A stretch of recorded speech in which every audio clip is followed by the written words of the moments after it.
What's up, you guys? It's your boy Jay Ransom, and today, before we get back to continue Vox Machina, uh, someone in the comments recommended I watched like the behind the scenes.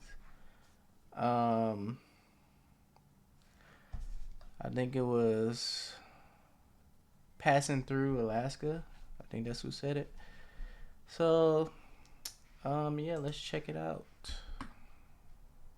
It's like 6 videos, so I'll probably break it up.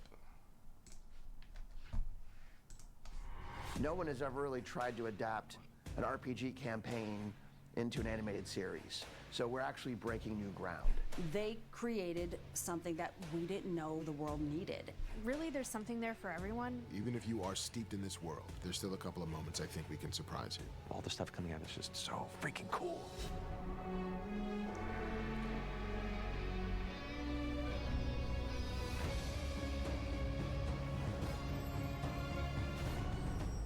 So the story of Vox Machina takes place on Taldore, which is a continent in the world of Exandria. It is an area of smaller nations, but there is an overall sovereign, Uriel, who is kind of the leader of the area. Vox Machina are a bunch of, I can't say heroes really, but they are people that are trying to get by. And definitely not heroes. It's easier to survive and succeed as a group than independently. And so out of necessity, they became a party. The series begins with a new story. This is a telling of Vox Machina as they come into their own as a group.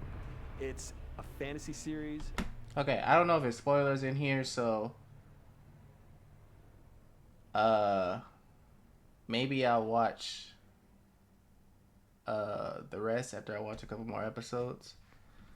So yeah, but they talk about the pilot here, so I think we're good. It's mature, it is fun, it is about camaraderie, it is about friendship. We are going to explore all of these amazing fantasy elements that people shied away from. We embrace that. We love that stuff. It's a completely unique thing in terms of high fantasy. There's been no high fantasy that's even remotely similar to The Legend of Vox Machina. I think people will be able to look at this and be like, oh, this is a show with dragons and demons and like everything in between, but ultimately it's about this group of friends. We wanted to capture kind of the spark and the magic of when we were playing at the table, just in a different form of media. I'm just really excited to see the really heartfelt, touching scenes. That's what got me 2014, into the stream in the first place. This is something that is very serious and dramatic, but has moments of intense and beautiful levity and lightheartedness, and that comes from literally this was a group of friends having fun, and we as the writers' room 2014 should also is be a a group long of friends time. having fun. And that was the moment I was like, we got this. I was like 2 years out of high school. Well, the writers' room was just a blast. You know, getting to work with all these amazingly talented writers who were all big fans of fantasy and RPGs. God, the writers were all amazing, and they all brought different things to the table. We had a mix of seasoned and new. There's young, excited energy, and then wise, laid-back energy a little bit. There was sort of the who's who of what sort of action animation we've done have been some of the top tier people. Some really I feel like I great heard of new those voices two that guys come from before. science fiction and from live action. It's really been a nice mix. We'd never worked with Brandon before, so this is the first time me and him were able to collaborate on something. But he was just Star Wars Resistance, Teenage Mutant Ninja Turtles. What's Teenage Mutant Ninja Turtles? The 2003 show? Because I love that one. Iron Man Armored Adventures, Avengers Earth Mighty Heroes. Okay. I love Earth Mighty Heroes too, so. Alright, we got some talented people on here. great idea guy as well as being the person who's guiding the production side. Eugene's son, our story editor, he's been incredibly helpful along the way, really implementing all of our notes, coming in and having Resistance, Avengers Assemble, I didn't really like them much. Voltron, Legendary Defender, didn't watch Ben 10. Ben 10, okay, Ben 10. all kinds of great ideas. Jen Murrow knows so much about Critical Role. She's been a fan for a while, and Justice she League can Action. recall a lot of the things that the adventures. I don't know and such any that of the these, characters but have gone through. I mess with Ben Meg had 10. So much energy and so many ideas. She was fantastic. Young in that way. Justice. Kevin and Doc are amazing. I like the writers first that two I've seasons gotten of Young the pleasure Justice, to so work that's with over the good. years. They're Earth Mightiest Heroes, Another person from Earth Mightiest Heroes. That's fire. Teenage Mutant Ninja Turtles. Spider-Man. Okay. Okay, I thought I recognized these names. Dynamic as a writing team is fantastic. I'd never worked with Mark before, but he brings a wealth of experience in comics and live-action TV. We also worked with Daniel Thompson, who came from the live-action world and brought a whole different kind of storytelling to the room. Ashley Birch, I had never worked with before until Vox Machina. Damn, they got Ashley Birch on here too? Yeah, they got some heavy hitters for real. Anyway, she's fantastic. Beyond just being a talented writer, she's actually played with us. She played Keg in our second campaign for a number of episodes, as well as a live show. And so I think bringing that to the table made her even that much more of a powerhouse. Everybody was, soup to nuts, like really, really nice and really, really smart. I love when the writer's room is everyone throwing out ideas and everyone's kind of building on each other. And it's kind of from all different facets, just kind of brick after brick. You can see the wall coming to fruition. It's fascinating adapting The Legend of Vox Machina from a role-playing game campaign and trying to translate that and bring that to life in an animated series. An adaptation need not be beat for beat. And so our job Correct. as the writers was to maintain the spirit of the story and the spirit of each character and the character arcs and what they're going through, and act as the translators from what it was into. Okay.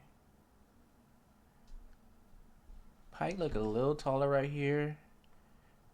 She was super pale. This design is pretty funny. They look similar.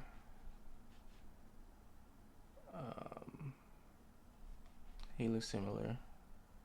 What it can be now in the animated form. There's going to be surprises. Oh, There's she gonna is be things pale. that are I guess I'm tripping. I'm thinking she wasn't that pale.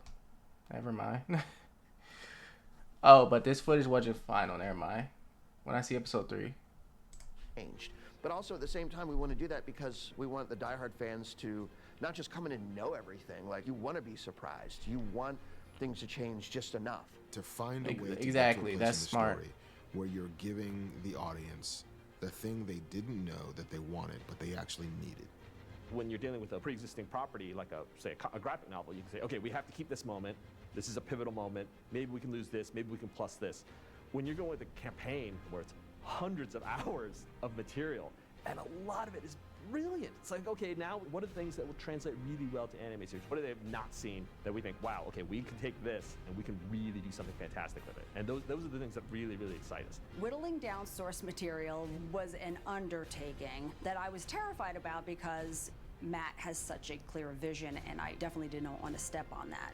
Certain ideas have to be changed or altered as part of the adaptation. It's a hard process. There's things we were like, oh my God, he'll kill us. And then he was like, no, that's fine. We're like, we were worrying for 3 days about this. Matt would always sit down and say, yeah, no, this is the way it was in the campaign, but if this is better, let's talk about it. Let's litigate it. Let's investigate it. Let's rattle test it. Sometimes the harder ideas, the ones that go against what you initially expected, make the most important changes. Every project I've ever taken on, research is a huge part of it. You want to dive and get in that mindset and that mentality. I think someone said the campaign was like a Critical year. Role is an IP and is a legacy IP, but it's happening right now. You can interface with the creators of this thing that you love immediately. Everyone, Some of these for the most part, campaigns were are a able to make year. it for an element of So the that's writer's room crazy. They had to go through all answer that. questions about their particular character, how they would react to certain elements, questions that I couldn't have answered anywhere near as good as they could have. The fact that the cast created their own characters and that Matt, as the game master, created the scenarios, and then you're in the writer's room with those people, with that cast, you get to feed off that immediacy. It's like writing a Spider-Man script in the room with Stan Lee. It's working very hard to honor the original canon. That's a and dope the way to original put it, content okay. And the original game. That makes sense. Nothing is getting past these guys. We're making sure that, like, this is very much the show that they want to make. It's been really cool to watch it all come together, and as each thing gets approved and we see every facet of it begin to come more and more realized, you can just feel the palpable energy of excitement, not just within us, but the animation studio and everyone who's working on the actual production side. It's already turning into something very, very special. We are as excited as any fan of Critical Role to see how these things turn out. There's nothing better than if you love a property and you're seeing it expanded to a new world, it just takes it in a way you never even could envision as a fan. We wanted to capture kind of the spark and the magic of when we were playing at the table, just in a different form of media. It will be like drinking a drink that you really like by a bartender you've never met before, who like adds a little something and you can't quite put your finger on what it is. It's like, did you put like nutmeg in this? I'm like, I'm not sure, but I love this drink. Oh, it's delicious. Give me more of this drink because I like being drunk. If you like being drunk on Critical Role, then I think you'll like what this series of bartenders have done to it. I like that.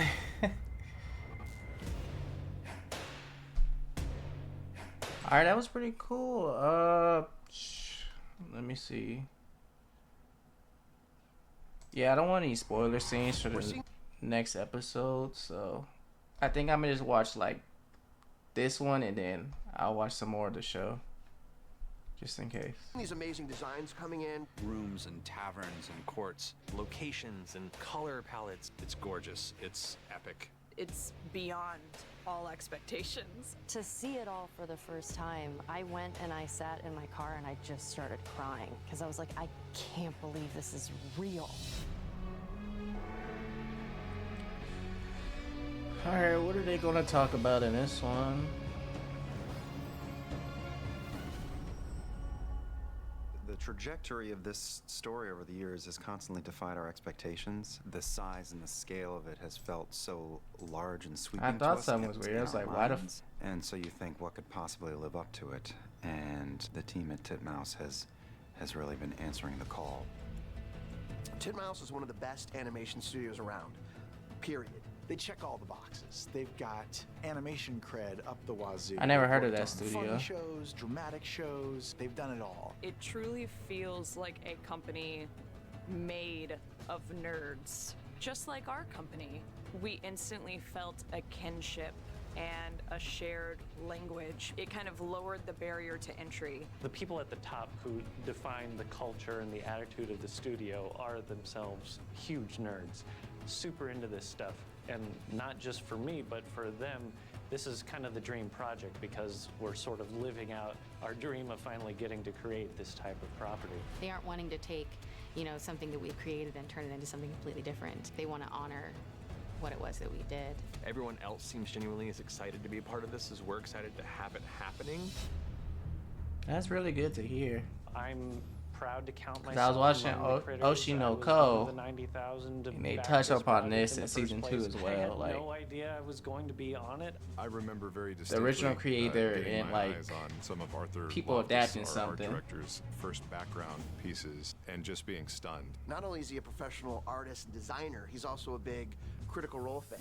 So the fact that you've got somebody who really knows the show, who's designing things even down to minute detail, like even Matt Mercer's like, oh yeah, I forgot about that, but Arthur hasn't forgotten about it. Like he's put it in the show. And that's something you just don't get in any animated series. Usually the executive producer has to explain to the art director the feeling that he's trying to evoke or she's trying to evoke, but Arthur That's knows true. that feeling because he watched it live.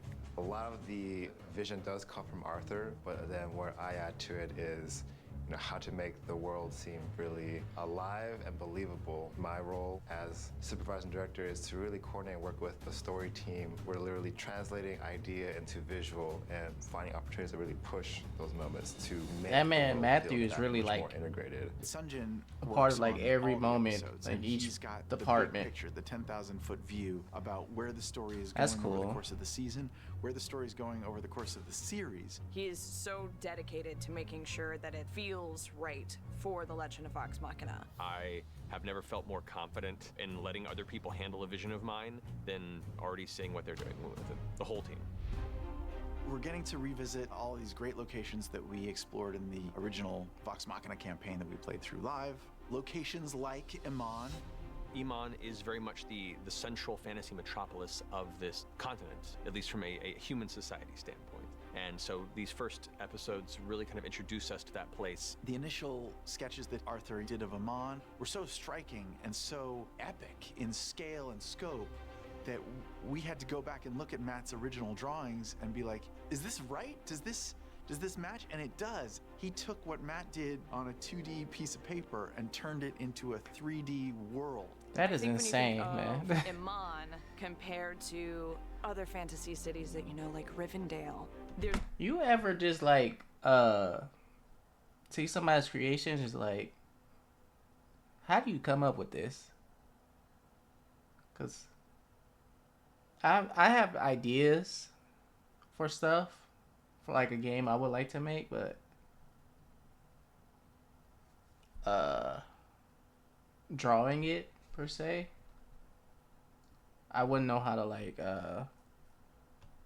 talk about it in a way where make other people understand. But yeah, that's Matthew is pretty impressive. This whole studio who animated this and everything is everybody in this team is really creative. It's gonna be a certain familiarity to Amon because it's kind of like a fantasy New York. There are elements to it that I think everyone can recognize. Stylistically, we just wanted to give people a nice way to sort of slip into this medieval fantasy world without being too challenged with the weirdness of like all the other stuff that's going to come later. Beyond Amon, there are a few locations that we get to explore in the animated series first season. Early in, we get to visit the Shale Steppes, which is a place that was not seen in the campaign streamed-wise. It's a coastal fishing city among a unique-looking cliff range that itself looks like waves frozen in the motion of crashing onto a shore. And then Vox Machina, as you know, makes a journey from Amon to Whitestone. And even the journey that they take, Arthur has taken, again, early maps that Matt drew up and turned them into real places with transitions from forest to desert to jungle to mountain. We're looking at different landscapes existing in the real world, taking ideas from each of them and sort of assigning them locations within the critical role world. For example, when we get closer to Whitestone, things look a bit more like Yosemite. It's the Alabaster Sierras, so we picked from the actual high Sierras and took those shapes and the way the trees look and the way the vegetation spreads across them and assigned it. Our other large location for season 1 is going to be Whitestone. The architectural language we really wanted to play with and make sure that it felt authentic. He went back into the history of the world and the history of the continent and thought, if people had sailed here via boat, what would their architecture look like? So all of our buildings kind of have this feeling of like a ship's bow coming out of the ground. All the rooftops have sort of that sloping ship's hull. This is why you need people like this. I wouldn't even think of like none of us would have ever that process. Not even Matt, really. You can't really mention the city of Whitestone without mentioning the Sun Tree. The first time I saw the Sun Tree, it was so epic. I've seen some fantastic iterations of the Sun Tree. What Arthur dropped on us the first time that we saw the Sun Tree literally made our jaws drop. I'm personally more a fan of the small moments, so Gilmore's goods. It's something that we've pictured in our head for so long of what Gilmore's glorious goods looks like. There's so much detail, it's very specific. That was another thing that kind of took me by surprise, is sort of the work that everyone put in to understand the world.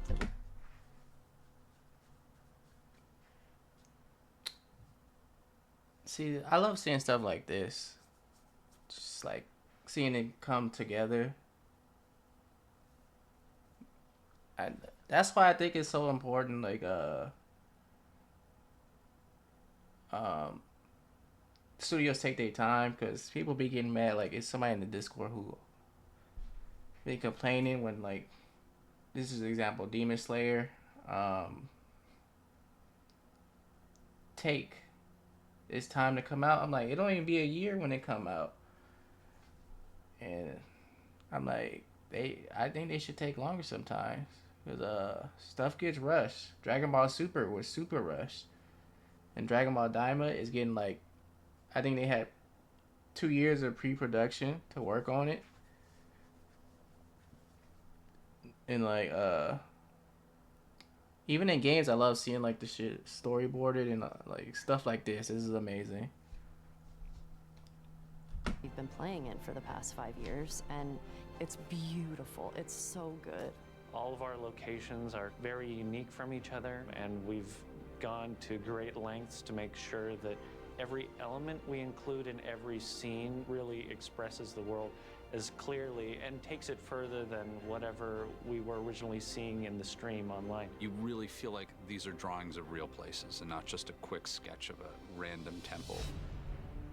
All starts on paper, a bunch of just words describing characters in a story. Then we start to try and visualize it with Arthur and his team. It's a multi-stage process. We start with storyboards that we're working off of that sort of give us an idea what the shot is, where characters are going to be standing, and what the general action of the scene is. And then a background designer is going to take that storyboard and just really flesh out the composition, figure out what design elements we want in there. A background painter takes it next, adds lighting. That lighting is basically used to enhance the storytelling moment. A really good background by itself, without anything else, evokes emotion.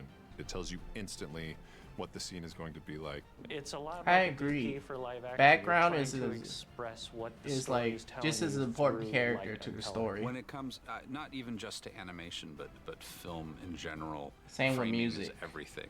Wherever you place your characters and wherever you place your action is going to have an intense impact on how the audience feels and how the audience relates to what's happening. It's wild to do all these different things and then have them slowly converge into one final piece of media. We have many, many more months of production ahead of us. We're getting into the nitty-gritty of it. It's a never-ending circle of work and creativity and energy that's going into this series. Finally, all of this work, it's all come to fruition. We are really trying to elevate ourselves to create an animated show that even we've never done before. I think the fans and critters are going to be floored by what we've made for them. You ain't seen nothing yet.